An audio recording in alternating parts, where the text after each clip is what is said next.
She was being harassed at work, but still yet wasn't sure she was going to say anything to anybody about it.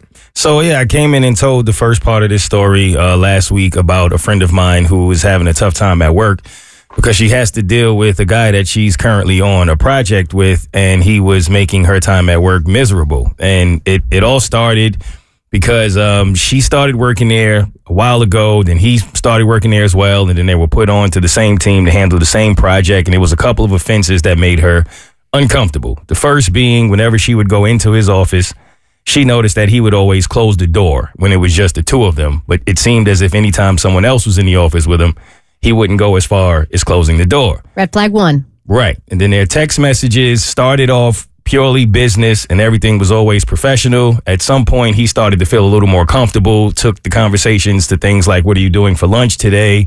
And went as far as to say when they one day had this big conference meeting for the company in a hotel room in like the hotel conference space, he asked her if she wanted to go upstairs for lunch, wink, wink. Biggest red flag of all. Which I even initially didn't get that until she had to break it down to me, like, the rooms are upstairs. And I'm like, okay, that's an issue. Maybe the emoji just had something stuck in its eyeball. Anything's possible. Trying to wink and get it out of there. Right. And then the biggest, well, not the biggest, but the third was one day he went to hug her, which caught her off guard because they had never hugged before. And his hand was a lot lower than she anticipated it to be. And he hugged her a little longer than she wanted to be hugged as well. He's definitely crossing multiple lines. Oh, sure. Mm-hmm. So after the fourth time of her feeling uncomfortable at work, she was stuck in this place of, I want to say something, but I don't know if it's the right move to make, which I'm sure women go through all the time. And so when she came to me, I had got a bit of an education on it because my initial reaction was say something. Like, you have to say something. Why do you deserve to have to continue to go through this every day? Especially if this guy is known to do this and you're not the first one, you're probably not going to be the last one. And if women keep going through this and not saying anything, then he's going to probably continue to do it. But I understood her pushback in, I love my job. I love this company. It's unfair that if I have to now go and say something, I'm probably going to have to deal with the consequences of this man's actions. So she was stuck. So she took the weekend to think about it and decide what she was going to do. I was like 90-something% sure that she was just going to be like, I got to deal with it. I got to do what I got to do. But she told me no, spoke to my mom about it, spoke to my brother about it, spoke to me about it. She decided that she was going to say something and let the chips fall as they would. So initially she felt like, okay, I have the text message and it was also on camera when the hugging incident happened. So in her mind, I mean, I have full proof here. I got receipts. This should be a no-brainer. So she goes into the office of whomever their boss is and said that she needed to talk to him.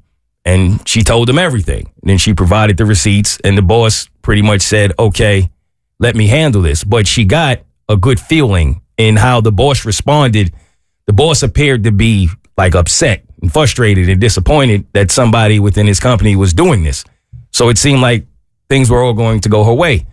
Well, initially, they didn't fire the guy. They called him in and told him that he should work from home for a little bit until they figured it out, until they did an investigation. And so about 3 or 4 days goes by. They're doing this investigation. She's starting to get a bit frustrated because she doesn't understand exactly what there is to investigate. You're seeing it on video. You got the text message. I mean, this is like 4 incidents. I'm not coming to you after the first one. This is clearly gone too far. But she was letting them do the investigating. So by the 4th day, the boss came in and said, all right, we're not exactly sure what we're going to do, but we're going to do something. In the meantime, we're going to take you off of the project so you guys don't have to work side by side. You're not going to have to report to him for anything, so you never have to find yourself in his office, and just give us some time to work this out and figure things out. And she said, okay, cool. If that's what it's going to be, that's what it's going to be. And then the next day, she came into the office and she was called into the boss's office again. And the boss told her that the guy decided to resign.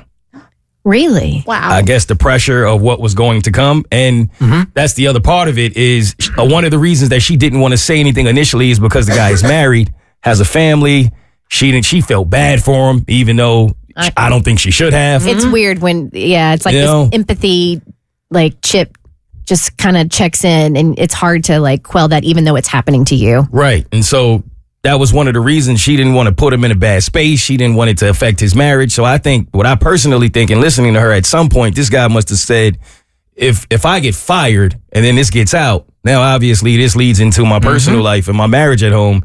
So he probably saw it as the best thing for me to do is just to bow out. And so he resigned, and now she seems to be fine with the results. She shouldn't feel bad about it at all. This is what we call personal responsibility. She did nothing wrong. This dude made major mistakes, and these are repercussions for making major mistakes. So this is what he had to do. He brought this on himself, and she shouldn't feel bad about it at all. Not even a little bit, and hopefully he learned his lesson. The Bert Show.